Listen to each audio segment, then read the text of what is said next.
not crazy, the world is. Yeah. That's the opening salvo of the book we are covering today. And honestly, if you've been looking at the news or, sitting in a mandatory HR seminar or just walking down the street lately and feeling like basic logic has completely left the building, Right. then this deep dive is going to feel like a massive sanity check for you. It definitely is. It's a heavy hitter today. We are looking at a book called Leftist Color Code, No Surprises, Just Poison by Conrad Riker. And we should probably set the stage immediately for the listener. This isn't your standard dry political commentary. No, not at all. Riker isn't writing about, tax brackets or voting districts here. He frames this entire book as a survival map. A map for the red-pilled man, specifically. Exactly. Someone who looks at the state of modern masculinity, the media, the workplace, and asks what is actually happening to the structure of reality. Because for men's rights activists and guys in the red-pilled manosphere, this book is targeted directly at making sense of that chaos. It is. But before we try to read this map, I need you, the listener, to do two things. First, hit that like and subscribe button for the show right now. We are bringing you the uncensored insights that the mainstream is, frankly, often too scared to touch, and we need your support to keep the lights on. And second, and I really cannot stress this enough, what we are discussing today is massive. It is an ultra-long, incisive manifesto. Oh, yeah. We're just scratching the surface. Right, we're going to hit the high notes. But Riker goes incredibly deep into history, evolutionary psychology, economics. If this conversation resonates with you at all today, go to Amazon Kindle or Google Play Books immediately and buy the ebook. Yeah, you really need the full text to get the complete arsenal of arguments he's built here. Truly. So seriously, check Amazon Kindle or Google Play Books. The title again is Leftist Color Code, No Surprises, Just Poison. So let's get into the mission of this deep dive. What is the core thesis we are looking at here? So the mission is to dissect the history of our institutions. We're talking schools, corporations, the media. And to explain how, according to Riker, they were captured by feminists and Marxists long before most people even noticed. Right. He argues that they've transformed from actual meritocracies into what he calls emotional nurseries. And he posits that this isn't accidental, it's the result of a very specific psychological profile taking over. And he starts this analysis in a place you really might not expect. Not with a law or some government policy, but with a visual signal. The color code in the title. We're talking about the blue hair meme. Right. We are. Right. But Riker takes what is usually just, a joke on the internet or a stereotype, and he grounds it in evolutionary biology. He references this concept called aposematism. Aposematism. That sounds pretty technical. Break that down for us. Why does he start the whole book there? So in nature, think of a poisoned dart frog, or those really bright orange fuzzy caterpillars. They're neon-colored, high contrast. They stand out aggressively against the environment. In the wild, that is not a fashion statement. It is a biological warning signal to predators. It literally says, I am toxic.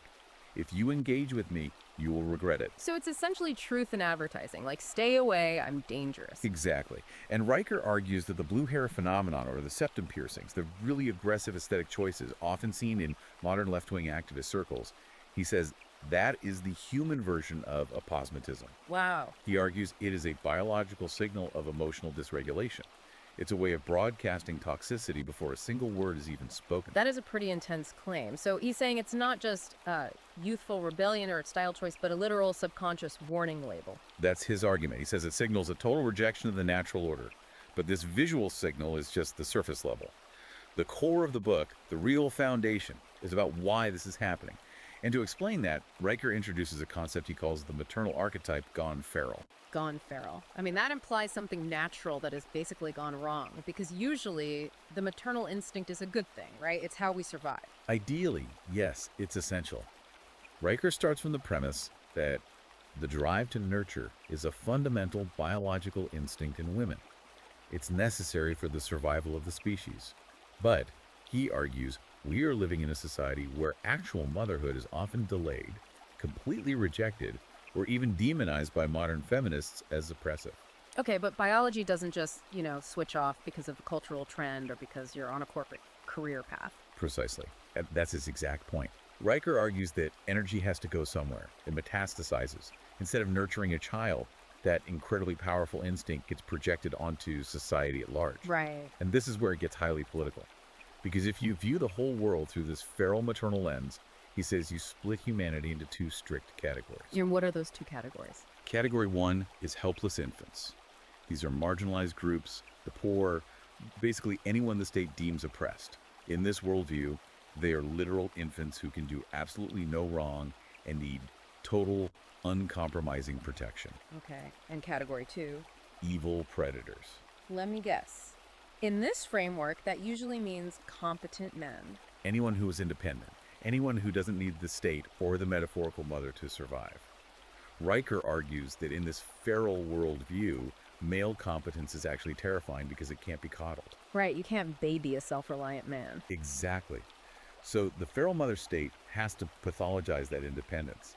It has to control the predator in order to protect the infant. That is a fascinating framework. It totally moves the discussion away from just, oh, this is bad political policy, to, oh, this is misplaced biological instinct. It explains why the government starts acting like a neurotic helicopter parent. Yeah. But Riker argues this conditioning starts way before you're paying taxes or dealing with the government, doesn't he? He says it starts when you're like 6 years old. Yes. And this leads us to the section he calls the war on boys. And I have to say, he really brings the receipts here regarding the education system. He notes that back in 1970, about 1 in 3 teachers was a man. Today, it's roughly 1 in 9. So the environment has become just overwhelmingly female. It's what Riker calls a gynocracy, ruled by women in the classroom. And he argues this creates a structural hostility to how boys naturally behave. Just think about how boys play. Oh, absolutely. It's physical, it's competitive, it involves risk-taking. I think every guy listening right now remembers this. You want to run, you want to wrestle, maybe you draw a tank or a sword in art class, and suddenly all the adults are freaking out. Right. And today, Riker points out, those behaviors are treated as actual pathology. They are seen as warning signs. He discusses the massive explosion of ADHD diagnoses in boys. And he uses a very specific term for this. He calls it chemical castration. Chemical castration, I mean, that is a very heavy term. How does he justify using language that strong? Well, he uses it to describe the reliance on medication, to basically make boys sit still. He argues that the system is essentially drugging the boyhood out of them, to make them compliant for female teachers who prioritize quiet consensus over dynamic competition. That's wild. And he backs it up. He cites studies on grading bias showing where boys actually receive lower grades than girls for the exact same identical work, literally because of their classroom behavior. So if you don't sit nicely with your hands folded, your math score goes down, even if the math is 100% right. Essentially, yes. And Riker contrasts this with how female aggression is treated in those same schools, because he points out that girls can be aggressive too, just in a different way. Right. It's not usually physical shoving on the playground. No, evolutionary psychology suggests men compete directly. Confrontation, physical prowess. Women tend to compete indirectly. Reputation destruction, exclusion, whispering campaigns, gossip. Riker notes that while a game of tag might literally be banned for being too aggressive, the social destruction of students' reputation via rumors, which is how girls often compete, is usually ignored by teachers or just brushed off as social development. So physical aggression, the male default is heavily punished. But psychological warfare, the female default is tolerated or invisible. Yes. And the outcome, according to the book, is that boys are simply checking out. They look at the education system, they see that the deck is completely stacked against their nature, and they leave. Yeah. Dropout rates are climbing. Fewer men are going to university. Riker calls it a rational response to a hostile environment. Why play a game you are mathematically rigged to lose? Which brings us to the next circle of hell in Riker's map, the workplace. Because if a man does survive the education system and actually gets a corporate job, he runs right into the gossip network all over again. But now it has a new, highly sanitized name. It's called Human Resources. This was honestly one of the chapters that felt the most actionable for guys who are currently working in corporate jobs. Riker argues that HR isn't just administrative anymore. It's not just about payroll and benefits. No, not at all. He argues that HR and the whole DEI, diversity, equity, and inclusion industrial complex are essentially the institutionalization of that female social aggression we just talked about. It's the village, well, gossip circle, but now it has the institutional power to fire you and ruin your life. And the primary weapon here is the word safety. But he claims the very definition of that word has been completely altered. This is what he calls the safety trap. Riker traces how the definition of safety has shifted over the last few decades. It used to mean, I am not in physical danger, there are no loose wires, there are no falling bricks on this job site. But in the modern HR context, safety means I am emotionally comfortable. That's a huge shift because discomfort is entirely subjective. I can be uncomfortable just because someone disagrees with my political opinion in the break room. Exactly. And that subjectivity is the weapon. If a woman in the office says, I feel unsafe around him, Riker argues it functions as a total trump card. It bypasses all due process. Wow. Because you can't use logic or evidence to disprove a feeling. If she feels it, HR treats it as objective reality.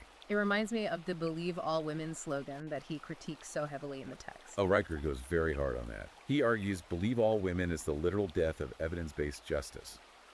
In a true meritocracy, facts matter. Evidence matters. But in an emotional nursery, only feelings matter. If the group consensus is that a man is creepy or toxic based purely on vibes, that becomes the official verdict. It's terrifying, honestly, because you can't defend yourself against a vibe. You can't bring hard data to a vibe fight. You really can't. And Riker argues that is exactly the point. It's a power play designed to enforce total conformity. It kills meritocracy because merit is objective. Did you hit the sales numbers or not? Did you write the code or not? But culture fit and emotional safety are subjective tools of control. It allows the institution to casually purge anyone who thinks differently or acts independently. Okay, so we have the school system captured, we have the workplace captured. Riker then zooms out to the macro level, the whole civilization. He talks about something called the inversion. What is that? The inversion is really the philosophical core of the book. It's the idea that the leftist worldview systematically flips reality upside down. It's not just a difference of political opinion, it's a deliberate inversion of truth itself. Give us some of the specific examples he uses of this inversion. Sure. So success is framed as theft. If you are rich or successful, you must have stolen it from someone oppressed. Competence is viewed as a form of oppression. We see things like the health at every size movement, where clinical obesity is actively reframed as health. Riker argues this isn't just people being confused, it's a deliberate reversal. It heavily rewards the weak and actively punishes the strong. And he argues this has a cost, a literal civilizational cost that we are paying right now. Yes, he calls it economic suicide. He ties this directly to changing demographics. He looks at birth rates in the West and specifically points to places like South Korea, which is facing a total population collapse right now. Riker explicitly calls modern feminism a demographic self-deletion mechanism. That is bleak. But explain the actual mechanism there. How does he link feminism directly to economic suicide? His logic is that a culture that prioritizes careerism and individual self-actualization over family building essentially removes itself from the gene pool. It's math. But he connects this back to the state, which is the really interesting part. He argues there is a functional triangle between the state, the single mother, and the male taxpayer. The nanny state concept. Exactly. He breaks it down like this. The government taxes competent men to gather resources. It then redistributes those resources to single mothers via welfare, housing support, and various social services. Effectively, the state replaces the husband and the father as the primary provider. So the government basically becomes the backup plan. Right. And Riker argues this violently incentivizes the destruction of the nuclear family. If the state is the ultimate provider, you don't need to compromise or build a life with a husband. In fact, the nuclear family is a threat to the state in this worldview because a strong, self-reliant family doesn't need government intervention to survive. That makes a lot of sense. Riker argues that the left hates the nuclear family specifically because it is a rival power center to the state. It really feels like the walls are closing in when you read this section of the book. I mean, schools are fundamentally hostile to you, HR is a literal minefield waiting for you to step wrong, and the government is actively betting against your family. It paints a picture of total institutional capture. It does. But Riker doesn't just leave us in the pit, does he? He does have a prescription. He has a final chapter called The Red Pill. He does. And this is the pivot of the whole book. He offers a solution for the men reading.